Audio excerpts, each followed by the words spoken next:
আসসালামু আলাইকুম সুপ্রিয় বন্ধুরা, কেমন আছো তোমরা সবাই? আশা করি সবাই ভালো আছো। আজকে আমি তোমাদের সামনে হাজির হয়েছি ঢাকা বিশ্ববিদ্যালয়ের ঘ ইউনিটের বিগত সালের কোশ্চেন নিয়ে। তো আমরা জানি বিগত সালের কোশ্চেন থেকে কিন্তু বারবার কোশ্চেন রিপিট হয়। তো আমরা যদি বিগত সালের কোশ্চেন যদি স্কিপ করে যাই তাহলে কিন্তু আমাদের পরীক্ষার হলো মহাবিপদে পড়তে হবে। আর বিগত সালের কোশ্চেনের মাধ্যমে আমরা পরীক্ষায় কেমন কোশ্চেন হবে তার একটা ধারণা পেতে পারি। সো বিগত সালের কোশ্চেন কোনোভাবেই বাদ দেওয়া যাবে না। তো আজকে আমি তোমাদের কাছে সবচেয়ে গুরুত্বপূর্ণ বিগত সালের কোশ্চেনগুলো আর কোনগুলো খুবই ইম্পর্টেন্ট তা নিয়ে আলোচনা করব। তো ভিডিওটি কন্টিনিউ করতে থাকো, তাহলে কি আলোচনা করলাম তা সহজে বুঝতে পারবে। তো আমরা প্রথমে বাংলা কোশ্চেন সলভ করব। তো আমরা এক নম্বরে দেখতে পাচ্ছি পেয়ারা কোন ধরনের বা কোন ভাষা থেকে আগত শব্দ? পেয়ারা পেয়ারা হচ্ছে পর্তুগিজ শব্দ। তো আমরা দুই নম্বরে দেখতে পাচ্ছি পিতাদেশ শব্দের সন্ধিবিচ্ছেদ কি? পিতাদেশ শব্দের সন্ধিবিচ্ছেদ কি? এই সন্ধিবিচ্ছেদ হচ্ছে পিতৃ যোগ আদেশ। তোমাদের সন্ধিবিচ্ছেদ খুবই গুরুত্বপূর্ণ, সন্ধিবিচ্ছেদ থেকে তোমাদের কোশ্চেন থাকবেই। তো আমরা তিন নম্বর দেখতে পাচ্ছি দেউল শব্দের প্রতিশব্দ কোনটি? দেউল শব্দের প্রতিশব্দ হলো দেবালয়। এটি আসছে বাংলা প্রথম থেকে। তোমাদের শব্দার্থ কিন্তু মিস করা যাবে না, বাংলা প্রথমের সবগুলো শব্দার্থ যেন খুব ভালোভাবে মুখস্থ থাকে, ঠিক আছে? এরপর চার নম্বর দেখতে পাচ্ছি মানুষের বৃদ্ধি কেবল দৈহিক নয় আত্মিকও বটে, অর্থাৎ আত্মিকও বাক্যটি কোন রচনায় আছে? মানুষের বৃদ্ধি কেবল দৈহিক নয় আত্মিকও বটে, এগুলো হচ্ছে জীবন ও বৃক্ষ। পাঁচ নম্বর দেখতে পাচ্ছি শামসুর রহমানের জন্মসাল কোনটি? শামসুর রহমানের জন্মসাল হচ্ছে নিচের কোনটি? এটা হচ্ছে 1929 সালে শামসুর রহমান জন্ম। আমরা ছয় নম্বরে দেখতে পাচ্ছি নিচের কোন বানানটি শুদ্ধ? সবিশেষ সবিশেষ বানানটি শুদ্ধ, অর্থাৎ তোমাদের বানান থেকে একটি কোশ্চেন থাকবে, মাস্ট বানান থেকে তোমরা একটা কোশ্চেন থাকবেই। তোমরা সন্ধিবিচ্ছেদ বানান এগুলো কোনোভাবেই বাদ দেওয়া যাবে না, এগুলো খুব ভালোভাবে পড়বে এই টপিকগুলো। কোথায় থাকা হয় এটি কোন বাচ্য? এটা হচ্ছে ভাববাচ্য। নিচের কোনটিতে বহুবচনের অশুদ্ধ ব্যবহৃত হয়েছে? এটা হচ্ছে বধূমালা। বধূমালা কিন্তু এটি অশুদ্ধ, এটা বধূমালা হয় না। দেখতে পাচ্ছি পোট খাওয়া। পোট খাওয়া অর্থ কি? পোট খাওয়া অর্থ হচ্ছে প্রতিকূলতা পার হয়ে আসা, মানে কি? পোট খাওয়া। খাসমহল শব্দের খাস শব্দটি উপসর্গ কোন ভাষা? আরবি ভাষা। আরবি ভাষা থেকে আগত উপসর্গটি, এটি হচ্ছে একটি উপসর্গ, এটি হচ্ছে আরবি ভাষা থেকে আগত। স্মৃতি বিশেষ্য পদের বিশেষণ নিচে কোনটি? এটা হচ্ছে স্ফীত। 12 নম্বরে দেখতে পাচ্ছি সেখানে লেবু শাখা নুয়ে থাকে অন্ধকার ড্যাশ উপর, অর্থাৎ শূন্যস্থানে কি বসবে? শূন্যস্থানে বসবে হচ্ছে ঘাসের উপর। পনিসিস শব্দের পরিভাষা নিচের কোনটি? তোমাদের পরিভাষা থেকে একটা মাস্ট কোশ্চেন থাকবে, পনিসিস, তোমরা এগুলো দায়ী রাখবে। পনিসিস এটা হচ্ছে ধ্বনি বিজ্ঞান। পনিসিস মানে হচ্ছে কি? ধ্বনি বিজ্ঞান। তোমাদের পরিভাষা থেকে মাস্ট থাকবেই কোশ্চেন। প্রত্যয় ও বিভক্তিহীন নামপদকে কি বলা হয়? প্রত্যয় ও বিভক্তিহীন নামপদকে বলে প্রতিপাদিক। আমি এখানে কয়েকটি গুরুত্বপূর্ণ কোশ্চেন দাগিয়ে রেখেছি, দেখো। ক্রিয়ার মূল অংশকে কি বলে? ধাতু বলে। প্রতিপাদিক কি? প্রতিপাদিক হচ্ছে বিভক্তিহীন নাম শব্দকে প্রতিপাদিক বলে। কৃদন্ত শব্দ কি? ধাতুর সঙ্গে কৃত প্রত্যয় যোগে যেই শব্দ গঠিত হয় তাকে বলা হয় কৃদন্ত শব্দ। কলেজের স্টাফ রুমে একজন ফিসফিস করে জেনারেল মনসুরকে বলতে কি বুঝিয়েছেন? অর্থাৎ জেনারেল মনসুর বলতে কি বোঝানো হয়েছে? জেনারেল মনসুর বলতে বোঝানো হচ্ছে বাংলার বর্ষা। তোমরা যদি রেইনকোট প্রবন্ধটি খুব ভালোভাবে পড়ো তাহলে কিন্তু তুমি এটা খুবই ভালোভাবে জানবে, অর্থাৎ কোনো ভুল হবে না। সো তোমরা সব কিছু খুব ভালোভাবে পড়বে যাতে পরীক্ষায় যেন কোনোভাবেই ভুল না হয়। ধরিয়া থেকে ধরে ধ্বনি পরিবর্তনের কোন নিয়মে হয়েছে? তোমাদের ধ্বনির পরিবর্তন কিন্তু ইম্পর্ট্যান্ট টপিক, এখান থেকে কোশ্চেন হতে পারে। এটা হবে অবিশ্রুতি। ধরিয়া থেকে ধরে ধ্বনির পরিবর্তন হয়েছে অবিশ্রুতি। অপপ্রয়োগের উদাহরণ হচ্ছে অধীনস্থ হচ্ছে একটি অপপ্রয়োগের উদাহরণ। বঙ্গবন্ধু শেখ মুজিবুর রহমান রচিত 52 দিনগুলো নিচের কোন গ্রন্থ থেকে চয়ন করা হয়েছে? এটি চয়ন করা হয়েছে অসমাপ্ত আত্মজীবনী থেকে। আমার সময় কাব্যগ্রন্থটি রচয়িতা কে?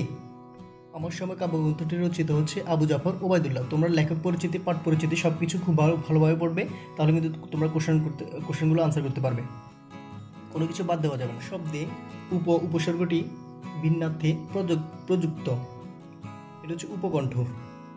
বঙ্কিমচন্দ্র চট্টোপাধ্যায় রচিত রাজসিংহ একটি কি? এটা হচ্ছে ঐতিহাসিক উপন্যাস। রাজসিংহ হচ্ছে ঐতিহাসিক উপন্যাস। এরপর আমরা 22 নম্বর দেখতে পাচ্ছি কি জাদু বাংলা গানে? গানের এই চয়নাংশে অর্থাৎ চরণাংশে কোন রচনার উদ্ধৃত হয়েছে? এটা হচ্ছে কি জাদুঘরে কেন যাব। এরপর 23 নম্বর দেখতে পাচ্ছি সুন্দর শব্দের প্রমিত উচ্চারণ কোনটি? তোমাদের প্রমিত উচ্চারণ থেকে তোমাদের মাস্ট একটা কোশ্চেন থাকবেই। উচ্চারণ তোমার বাদ দেওয়া চলবে না। উচ্চারণ হচ্ছে এখানে শুদ্ধ উচ্চারণ হবে সুন্দরের সুন্দর। 24 নম্বর দেখতে পাচ্ছি নিচের যুক্ত ব্যঞ্জনের বিশিষ্ট রূপ নিচের কোনটি? এই যুক্ত বর্ণটি কিন্তু খুবই ইম্পর্টেন্ট। এটি কিন্তু হর নিচে কিন্তু এটা দন্তান্ন নয়, এটা হচ্ছে মূর্ধান্য। হ যোগ মূর্ধান্য।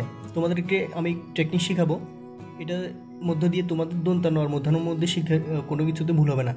সো দেখো এখানে তোমরা একটা জিনিস খেয়াল করবে, একটা জিনিস সবসময় মনে রাখবে। তো এটা হচ্ছে যদি কানে ধরে এটা হচ্ছে কি দন্তান্ন, আর পায়ে ধরলে মূর্ধান্য। যেমন এখানে ধরো হ, এটা হচ্ছে কানে ধরেছে, এটা হচ্ছে কি যেটা কানে ধরে সেটা হচ্ছে কি দন্তান্ন।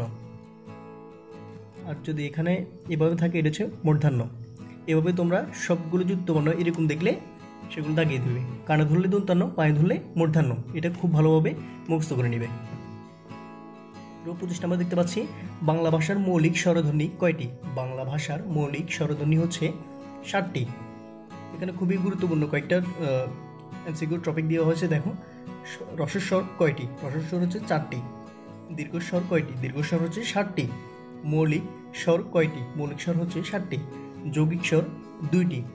তো আমাদের বাংলা এ পর্যন্তই। এরপর আমরা জিকেতে চলে যাই, অর্থাৎ জেনারেল নলেজ পড়বো। এখন আমরা জেনারেল নলেজ নিয়ে আলোচনা করবো, অর্থাৎ জেনারেল নলেজের বাংলাদেশ বিষয়গুলি। এখানে 2টি পার্টে ভাগ করে কোশ্চেন হয়। এটা হচ্ছে বাংলাদেশের সম্পর্কিত যে সাধারণ জ্ঞান আছে সেগুলো, আর একটি হচ্ছে আন্তর্জাতিক সম্পর্কিত সাধারণ জ্ঞান। তো আমরা প্রথমে বাংলাদেশ সম্পর্কিত যে সাধারণ জ্ঞানগুলো আসে প্রথমে সেগুলো নিয়ে আলোচনা করছি।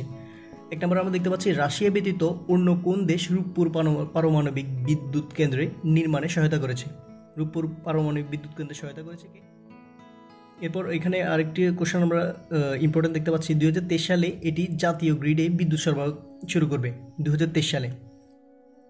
এরপর 2 নম্বর দেখছি টেস্ট ক্রিকেটের ইতিহাসে উইকেটরক্ষক হিসেবে কে প্রথম 2টি দ্বিশতক করেছেন?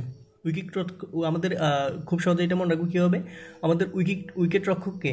অর্থাৎ ক্রিকেটে এটা হচ্ছে মুশফিকুর রহিম। সো মুশফিকুর রহিম দ্বিশতক করেছে।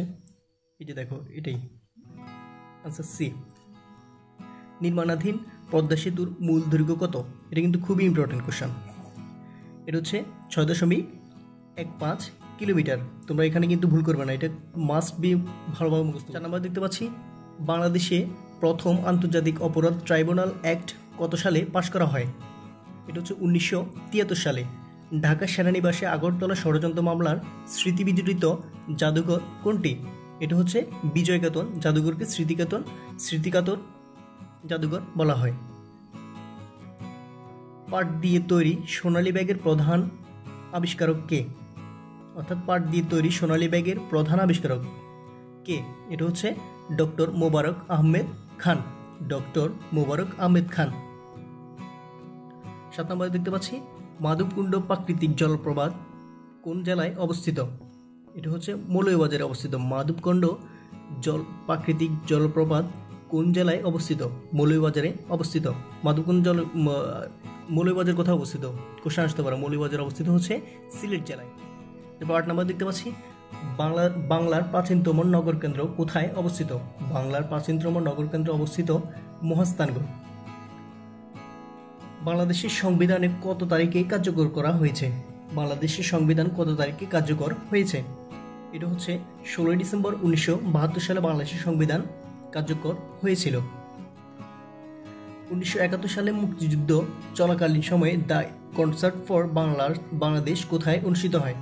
দ্য কনসার্ট ফর বাংলাদেশ অনুষ্ঠিত হয় মেডিসন স্কোয়ার গার্ডেনে। এরপর আমরা 11 নম্বর দেখতে পাচ্ছি ঢাকা বিশ্ববিদ্যালয়ের 51তম সমাবর্তন বক্তা কে ছিলেন? বক্তা কে ছিলেন? এটা হচ্ছে অধ্যাপক আনিসুজ্জামান। তোমরা যারা ঢাবিতে পরীক্ষা দিবে, অর্থাৎ ঢাকা বিশ্ববিদ্যালয়ে পরীক্ষা দিবে, তাদের জন্য এই কোশ্চেনটি খুবই খুবই ইম্পর্টেন্ট। এই কোশ্চেনটি ভালোভাবে মুখস্থ করে নাও। বাংলাদেশ ও ভারতের মধ্যে অভিন্ন নদীর সংখ্যা কতটি? বাংলাদেশ ও ভারতের মধ্যে অভিন্ন নদীর সংখ্যা হচ্ছে 54টি। এটি কিন্তু খুবই ইম্পর্টেন্ট কোশ্চেন। বাংলার প্রাচীনতম বন্দরের নাম কি? বাংলার প্রাচীনতম বন্দরের নাম হচ্ছে কি? সমন্দর। এটা কিন্তু ইম্পর্টেন্ট। বাংলাদেশের কোন নৃগোষ্ঠী সমতলে বসবাস করে? তোমাদের ক্ষুদ্রতম নৃগোষ্ঠী অর্থাৎ নৃগোষ্ঠী থেকে কিন্তু তোমাদের কোশ্চেন আসবেই, অর্থাৎ চাকমা, মারমা, সাঁওতাল, গারো যা যা আছে তোমরা এগুলো ক্ষুদ্র নৃগোষ্ঠী সম্পর্কে খুব ভালোভাবে পড়বে। তোমাদের এখান থেকে একটা কোশ্চেন মাস্ট বি থাকবে। তো বাংলাদেশের কোন নৃগোষ্ঠী সমতলে বসবাস করে? এটা হচ্ছে সাঁওতালরা সমতলে বসবাস করে। আমরা 15 নম্বর দেখতে পাচ্ছি শিখা চিরন্তন কোথায় অবস্থিত? শিখা চিরন্তন অবস্থিত সোহরাওয়ার্দী উদ্যানে। এটা কিন্তু ইম্পর্টেন্ট কোশ্চেন। শিখা চিরন্তন হচ্ছে সোহরাওয়ার্দী উদ্যানে। আর শিখা অনির্বাণ এটা কোথায় অবস্থিত? এই দুটো কিন্তু খুবই সিমিলার কোশ্চেন। সো এখানে কিন্তু কেয়ারফুল থাকতে হবে। তো আমরা এখানে দেখতে পাচ্ছি শিখা অনির্বাণ অবস্থিত হচ্ছে ঢাকা সেনানিবাসে অবস্থিত। শিখা অনির্বাণ কোথায় অবস্থিত? ঢাকা সেনানিবাসে। আর শিখা চিরন্তন কোথায় অবস্থিত? সোহরাওয়ার্দী উদ্যানে। বাংলাদেশের সংবিধানের কততম সংশোধনীতে সংসদীয় সরকার ব্যবস্থা পুনঃপ্রবর্তন করা হয়? এটা হচ্ছে দ্বাদশ সংশোধনীতে। কত সংশোধনী? দ্বাদশ সংশোধনী। এরপর 17 নম্বর দেখতে পাচ্ছি মধ্যযুগে উলুগ খান নির্মিত বাংলার বিখ্যাত স্থাপত্যকর্মটির নাম কি? বাংলার বিখ্যাত স্থাপত্যকর্মটির নাম হচ্ছে কি? 60 গম্বুজ মসজিদ। এরপর 18 নম্বর দেখতে পাচ্ছি কোন দেশের প্রতিষ্ঠান বঙ্গবন্ধু স্যাটেলাইট 1 তৈরি করেছে? বঙ্গবন্ধু স্যাটেলাইট কিন্তু খুবই ইম্পর্টেন্ট। তোমরা স্যাটেলাইট সম্পর্কিত যা যা ইনফরমেশন আছে তোমরা সবগুলো কালেক্ট করে খুব ভালোভাবে পড়ে নেবে। এখান থেকে কোশ্চেন থাকতে পারে। কোন দেশের প্রতিষ্ঠান বঙ্গবন্ধু স্যাটেলাইট 1 তৈরি করেছে? এটা হচ্ছে ফ্রান্স। বঙ্গবন্ধুর ঐতিহাসিক 7 মার্চের ভাষণ কোন তারিখে ইউনেস্কোর memory of the world international রেজিস্টারে অন্তর্ভুক্ত করা হয়েছে? এটা হচ্ছে 30 অক্টোবর 2017। আর কোশ্চেন আসতে পারে এটি কি লিখিত ভাষণ নাকি অলিখিত ভাষণ? এটা হচ্ছে ইতিহাসের অলিখিত ভাষণ। 20 নম্বর দেখতে পাচ্ছি 1971 সালের মুক্তিযুদ্ধে অবদানের জন্য কোন 2 জন নারীকে বীর প্রতীক উপাধি ভূষিত করা হয়? বীর প্রতীক হচ্ছে কোন 2 জন নারীকে ভূষিত করা হয়? এটা হচ্ছে সেতারা বেগম ও তারামন বিবি। আরেকজন মুক্তিযোদ্ধা ছিল, তিনি কে নারীদের মধ্যে? তিনি হচ্ছে কাকন বিবি। কাকন বিবি কিন্তু বীর প্রতীক উপাধিতে ভূষিত হয়নি। তো এখানে কোশ্চেন আরও একটা আসতে পারে, ডক্টর সেতারা বেগম কত নং সেক্টরে যুদ্ধ করেন? তিনি যুদ্ধ করেন 4 নম্বর সেক্টরে। আর যদি বলে তারামন বিবি কত নম্বর সেক্টরে যুদ্ধ করেন, সেটি হচ্ছে 11 নম্বর সেক্টরে। আর যদি কাকন বিবি বলে উনি হচ্ছে 5 নম্বর সেক্টরে যুদ্ধ করেন। অর্থাৎ এগুলো খুব ভালোভাবে ইম্পোর্টেশনগুলো কালেক্ট করে রাখো যাতে পরীক্ষায় যেন কোনোভাবে ভুল না হয়। The ultimate fate of the universe বইটির রচয়িতাকে? এটি রচিত হচ্ছে জামাল নজরুল ইসলাম। এবার দেখতে পাচ্ছি ঢাকা বিশ্ববিদ্যালয়ের প্রথম বাঙালি উপাচার্য কে ছিলেন? ঢাকা বিশ্ববিদ্যালয়ের প্রথম বাঙালি উপাচার্য ছিলেন, এটা কিন্তু এই কোশ্চেনটা কিন্তু ভেরি ইম্পর্টেন্ট। তোমরা যারা ঢাবিতে পরীক্ষা দিবে, যদি ঢাকা বিশ্ববিদ্যালয় সম্পর্কে কিছু না আসে তাহলে কিন্তু যেন সার্থকতা যেন থাকে না। অর্থাৎ ঢাবিতে কিন্তু ঢাকা বিশ্ববিদ্যালয়ের কোশ্চেন থাকবেই। তো এখানে হচ্ছে প্রথম বাঙালি উপাচার্য কে ছিলেন? Sir A F. রহমান। আর যদি বলে ঢাকা বিশ্ববিদ্যালয়ের প্রথম উপাচার্য কে ছিলেন? Philip Joseph PJ Hartog. আরেকটি কোশ্চেন আসতে পারে উপমহাদেশের প্রথম বাঙালি ও প্রথম মুসলিম উপাচার্য কে ছিলেন? যদি এখানে বলতো প্রথম বাঙালি, আমরা বলছি স্যার এ.এফ. রহমান। আর যদি মুসলিম উপাচার্য বলে সেম বলবে তোমরা স্যার এ.এফ. রহমান। অর্থাৎ এই কোশ্চেনটা কিন্তু খুবই ইম্পর্টেন্ট, তোমরা ভালোভাবে পড়ে নাও। 1971 সালের মুক্তিযুদ্ধে বিখ্যাত গেরিলা দল ক্লার্ক পার্টন কোন সেক্টরে অধীনস্থ ছিলেন? ক্লার্ক পার্টন ছিল হচ্ছে 2 নম্বর সেক্টরে। ক্লার্ক পার্টন হচ্ছে কি 2 নম্বর সেক্টরের অধীনস্থ ছিল। কোন বাঙালি 7ম শতাব্দীতে নালন্দা বিশ্ববিদ্যালয়ে সর্বাধ্যক্ষের পদ অলঙ্কিত করেন? এটা হচ্ছে শিলভদ্র। এরপর 20 নম্বর দেখতে পাচ্ছি আন্তর্জাতিক খ্যাতিসম্পন্ন মাটির ময়না চলচ্চিত্রের নির্মাতা কে? আন্তর্জাতিক খ্যাতিসম্পন্ন মাটির ময়না চলচ্চিত্রের নির্মাতা হচ্ছে তারেক মাসুদ। এটা কিন্তু ইম্পর্টেন্ট কোশ্চেন। আমাদের বাংলাদেশ বিষয়গুলি শেষ, এবার আমরা আন্তর্জাতিক বিষয়গুলি নিয়ে আলোচনা করব। অর্থাৎ আন্তর্জাতিক মানে কি, বাংলাদেশের বাইরে যে সাধারণ জ্ঞানগুলো আছে বা গুরুত্বপূর্ণ ইনফরমেশনগুলো আছে সেগুলোই। তো আমরা প্রথমে দেখতে পাচ্ছি WIPO এর পূর্ণরূপ কি। তোমাদের পূর্ণরূপ থেকে কিন্তু কোশ্চেন একটা থাকবেই, পূর্ণরূপ মাস্ট বি ইম্পর্টেন্ট। অর্থাৎ তোমরা পূর্ণরূপ যা যা আছে, যত কিছু পূর্ণরূপ আছে সবগুলো খুব ভালোভাবে শিখে নেবে। WIPO এর পূর্ণরূপ মানে কি, ওয়ার্ল্ড ইন্টেলেকচুয়াল প্রপার্টি অর্গানাইজেশন। এরপর দেখতে পাচ্ছি 2 নম্বরে 2018 সালে মালয়েশিয়ার সাধারণ নির্বাচনে মাহাথির বিন মোহাম্মদ কাকে পরাজিত করেছিলেন। এটা হচ্ছে একটি সাম্প্রতিক কোশ্চেন, এটা তোমাদের পড়ার দরকার নেই। সাম্প্রতিক কোশ্চেনের জন্য তোমরা কারেন্ট অ্যাফেয়ার্স পড়তে পারো। এরপর 3 নম্বর দেখতে পাচ্ছি কোন সনদের ভিত্তিতে আন্তর্জাতিক ফৌজদারি আদালত প্রতিষ্ঠিত হয়েছিল। কোন সনদের ভিত্তিতে আন্তর্জাতিক ফৌজদারি আদালত প্রতিষ্ঠিত হয়েছিল। এটা হচ্ছে 1998 সালে রোম সনদের উপর ভিত্তি করে। জাপানে মার্কিন যুক্তরাষ্ট্রের স্থায়ী ঘাঁটি কোথায় অবস্থিত। জাপানে মার্কিন যুক্তরাষ্ট্রের স্থায়ী ঘাঁটি হচ্ছে ওয়াকিনাওয়াতে অবস্থিত। রোহিঙ্গা জনগোষ্ঠী মায়ানমারে কোন রাজ্যে বসবাস করে। এটা হচ্ছে রাখাইন রাজ্যে বসবাস করে। এটাও important question. The belt and road ইনিশিয়েটিভকে BRI আরও কী নামে ডাকা হয়, অর্থাৎ আরও কী নামে এটিকে আখ্যায়িত করা হয়েছিল। এটা হচ্ছে ওয়ান বেল্ট ওয়ান রোড নামে ডাকা হয় এবং the silk road economic belt নামেও ডাকা হয়। এই দুটি নামে কিন্তু আখ্যায়িত করা হয়েছে দ্য বেল্ট অ্যান্ড রোড ইনিশিয়েটিভকে। তো এটা কিন্তু খেয়াল রাখবে, আর এই কোশ্চেনটা কিন্তু ইম্পর্টেন্ট। এরপর 7 নম্বর দেখতে পাচ্ছি আফ্রিকার কোন দেশে চীনের সামরিক ঘাঁটি রয়েছে। আফ্রিকার কোন দেশে চীনের সামরিক ঘাঁটি রয়েছে। এটা হচ্ছে জিবুতিতে, আফ্রিকার জিবুতিতে চীনের সামরিক ঘাঁটি রয়েছে। সম্প্রতি কোন দেশটি তাদের দূতাবাস তেল আবিব থেকে জেরুজালেমে স্থানান্তর করে। এটা হচ্ছে সাম্প্রতিক একটা কোশ্চেন, এটা তোমার বাদ দিলে চলবে, সাম্প্রতিকের জন্য কারেন্ট অ্যাফেয়ার্স পড়বে। বিশ্বের কোন দেশ অস্ত্র রপ্তানিতে শীর্ষে। বিশ্বের কোন দেশ অস্ত্র রপ্তানিতে শীর্ষে। এটা হচ্ছে মার্কিন যুক্তরাষ্ট্র অস্ত্র রপ্তানিতে শীর্ষ দেশ। ইয়েমেনের হুতি আন্দোলনের আনুষ্ঠানিক নাম কি। ইয়েমেনের হুতি আন্দোলনের আনুষ্ঠানিক নাম কি। এটা হচ্ছে আনসার আল্লাহ হচ্ছে ইয়েমেনের হুতি আন্দোলনের আনুষ্ঠানিক নাম। যুক্তরাজ্যের স্বরাষ্ট্রমন্ত্রীর নাম কি। যুক্তরাষ্ট্রের স্বরাষ্ট্রমন্ত্রীর নাম হচ্ছে সাজিদ জাবিদ। আর এখানে কিন্তু আমরা প্যাস লাগিয়ে ফেলি। যুক্তরাষ্ট্রের যদি বলা হচ্ছে প্রধানমন্ত্রী বলে, তাহলে আমরা বলবো হচ্ছে বরিস জনসন। এটা হচ্ছে কি, স্বরাষ্ট্রমন্ত্রী হচ্ছে কি সাজিদ জাবিদ। রাশিয়ার রাষ্ট্রপতি ভ্লাদিমির পুতিন কোন রাজনৈতিক দলের নেতা।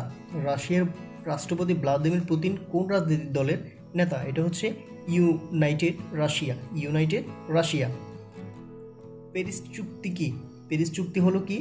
প্যারিস চুক্তি হচ্ছে জলবায়ু পরিবর্তন সংক্রান্ত সমঝোতাকে বলা হয়েছে কি প্যারিস। 14 নম্বর দেখতে পাচ্ছি লাতিন আমেরিকার কোন দেশটিতে সম্প্রতি দুর্ভিক্ষ দেখা দিয়েছে। এটা কিন্তু সাম্প্রতিক কোশ্চেন, এটা তোমরা বাদ দিলেও চলবে। তোমরা সাম্প্রতিকের জন্য খুব ভালোভাবে কারেন্ট অ্যাফেয়ার্সটা খুব ভালোভাবে পড়বে এবং পত্রিকা খুব ভালোভাবে পড়ে নেবে। জাতিসংঘের মহাসচিব অ্যান্তোনিও গুতেরেস নাগরিকত্ব কোনটি, অর্থাৎ নাগরিকত্ব দেশ কোনটি, তার দেশ কোনটি। এটা হচ্ছে পর্তুগিজ। অ্যান্তোনিও গুতেরেস নাগরিকত্ব দেশ হচ্ছে কি পর্তুগিজ। তিনি জাতিসংঘের 9ম মহাসচিব। অ্যান্তোনিও গুতেরেস পর্তুগালের সাবেক প্রধানমন্ত্রী ছিলেন। সম্প্রতি কোন দুটি দেশকে জাতিসংঘের সাধারণ পরিষদে ভোট দান থেকে বিরত রাখা হয়েছে। এটা একটি সাম্প্রতিক কোশ্চেন, এটা বাদ দিলে চলবে। তো তোমরা ডিউনিটে যারা পরীক্ষা দিবে তাদের কিন্তু সাম্প্রতিক মাস্ট বি ইম্পর্টেন্ট। অর্থাৎ তোমরা যদি সাম্প্রতিক যদি বাদ দাও, তাহলে কিন্তু তোমার ডিউনিটে টিকার ক্ষেত্রে অর্থাৎ চান্স পাওয়ার ক্ষেত্রে অনেকাংশে পিছিয়ে যাবে। অর্থাৎ সাম্প্রতিকের গুরুত্ব ডিউনিটের জন্য অপরিসীম। কোন দেশটির সঙ্গে সমুদ্রের যোগাযোগ নেই। কোন দেশটির সঙ্গে সমুদ্রের যোগাযোগ নেই। এটা হচ্ছে ভুটান। ভুটানের সমুদ্রের সাথে কোনো যোগাযোগই নেই, অর্থাৎ এটি হচ্ছে সমুদ্র থেকে পুরোপুরি বিচ্ছিন্ন। এটা হচ্ছে সীমান্তবর্তী একটি দেশ। আর এখানে থাইল্যান্ড, ফ্রান্স, জাপান এগুলো হচ্ছে কি সমুদ্রবর্তী দেশ। আর এটা হচ্ছে সমুদ্রের কোনো যোগাযোগ নেই, এটা হচ্ছে ভুটান। আর জাপানের সমুদ্র বন্দরের নাম হচ্ছে কি ওসাকা। জাপানের সমুদ্র বন্দরের নাম হচ্ছে ওসাকা, এটা একটি important. Nepal communist party NCP কোন ধরনের দুটি রাজনৈতিক দলকে একীভূত করেছে। এটা হচ্ছে দুই কমিউনিটিস দলকে। ফোর্বস ম্যাগাজিন কর্তৃক মনোনীত বিশ্বের সর্বাপেক্ষা প্রভাবশালী নারীকে? বিশ্বের সর্বাপেক্ষা প্রভাবশালী নারী হচ্ছে অ্যাঙ্গেলা মার্কেল। Angela Markle. এরপর আমরা 20 নম্বর দেখতে পাচ্ছি, কোন দেশ উইকিলিক্সের প্রতিষ্ঠাতা জুলিয়ান অ্যাসাঞ্জকে নাগরিকত্ব প্রদান করেছে? এটা হচ্ছে কি ইকুয়েডর। ইকুয়েডর।